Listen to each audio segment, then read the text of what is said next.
अस्सलाम वालेकुम व्यूअर्स। उम्मीद है कि आप सब ठीक होंगे और खुशी खुशी होंगे।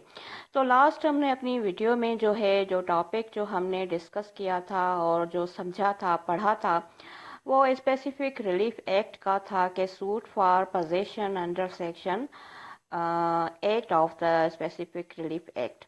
लेकिन आज हम यहाँ पर जो टॉपिक डिस्कस करेंगे तो वो ये करेंगे कि सेक्शन 8 और section 9 of the specific relief act 1877 इनके बीच में डिफरेंस क्या है। अब ये एक बहुत ही एक इम्पॉर्टेंट टॉपिक है, हमेशा एग्जाम में आता है, तो इसीलिए मैंने इसको अलग से जो है एक वीडियो बनाकर इसको मैं वीडियो बना रही हूँ ताकि इसके जो मेजर जो डिफरेंसेस हैं जो भी उनको सही तरीके से समझ सकें। तो आइए हम अपने जो आज का जो ये टॉपिक है इसका स्टार्ट करते हैं इसको और समझते हैं कि under section 8 of the specific relief act और अंडर सेक्शन 9 में क्या डिफरेंसेस है। अब इनके बीच में जो फर्स्ट जो मेन डिफरेंस है वो कुछ यूं है कि इस तरह से है कि अंडर सेक्शन 9 में जो द possessor है, the possessor have to prove his lawful possession under section 9, whereas under section 8 the owner have proved his title of the ownership before court while filing the suit। अब इसका मतलब ये है कि जो अंडर सेक्शन 9 में जब एक लॉफुल पजेजर जब एक सूट फाइल करेगा तो उसको सबसे पहले जो है उसकी जो पोजीशन है, जो उसकी लीगल और लॉफुल पोजीशन है, उसको प्रूफ करना पड़ेगा कोर्ट के सामने। यानी कि ये उसको प्रूव करना पड़ेगा कि उस वो एक लॉफुल पोजीशन में है और उसने खुद ही मतलब उसकी पोजीशन इस टाइप की नहीं है कि उसने खुद ही जो था किसी पर इलीगली कब्जा किए रखा था। यानी कि उसको कोर्ट के सामने अपनी लॉफुल पोजीशन जो है वो साबित करनी पड़ेगी।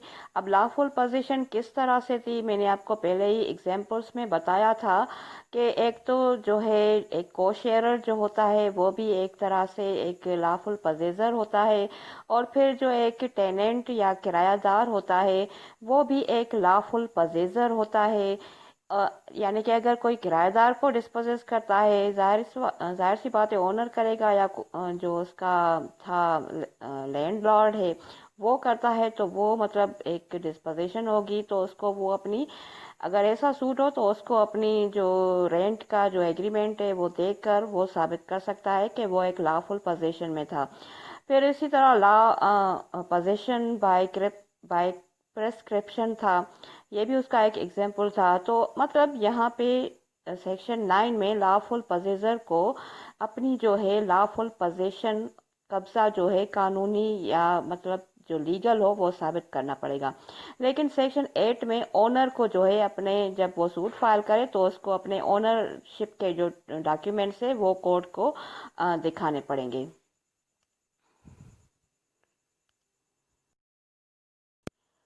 अब इसका दूसरा जो मेन डिफरेंस है वो ये है कि एक लॉफुल पोजेसर जो है वो अंडर सेक्शन 9 के सूट में फाइल करेगा, जब सूट फाइल करेगा तो उसको वो जो है गवर्नमेंट के खिलाफ सूट फाइल नहीं कर सकता।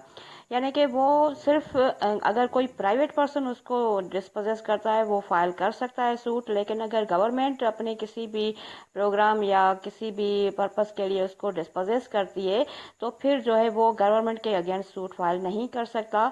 लेकिन जो एक ओनर है अंडर सेक्शन 8 वो जब सूट फाइल करेगा तो फिर वो प्राइवेट पर्सन हो या गवर्नमेंट दोनों के ही खिलाफ सूट फाइल कर सकता है।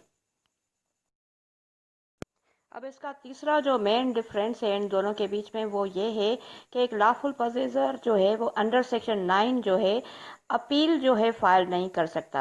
यानी कि स्पेसिफिक रिलीफ एक्ट उसको रेमेडी तो प्रोवाइड करता है, लेकिन ये एक तरह की जो है लिमिटेड और रेस्ट्रिक्टेड किस्म की रेमेडी है कि वो जस्ट सूट फाइल करके अपनी पोजीशन को प्रोटेक्ट कर सकता है। लेकिन अगर सूट में नहीं जीतता तो फिर वो अपील या रिव्यू जो है फाइल नहीं कर सकता, अलबत्ता रिवीजन फाइल कर सकता है। लेकिन जो एक ओनर है वो अपील भी फाइल कर सकता है, सूट के साथ साथ रिव्यू रिवीजन सभी जो चीज़ें हैं वो कर सकता है।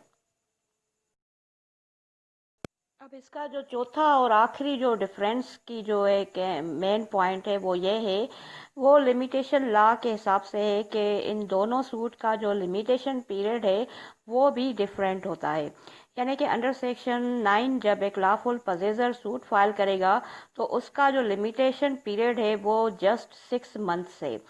लेकिन जो जब एक ओनर सूट फाइल करेगा अंडर सेक्शन 8 में अपनी पोजीशन को प्रोटेक्ट करने के लिए, तो उसका जो लिमिटेशन पीरियड है वो 12 ईयर्स है, यानी कि 12 साल है। तो ये इनके जो तो सारे डिफरेंसेस थे जो कंप्लीट हो गए, और इसी पर जो ये हमारा टॉपिक जो है वो भी कंप्लीट होता है। और नेक्स्ट वीडियो में नेक्स्ट टॉपिक के साथ आएंगे। मेरी वीडियोस को लाइक करें एंड सब्सक्राइब करें। Thank you very much.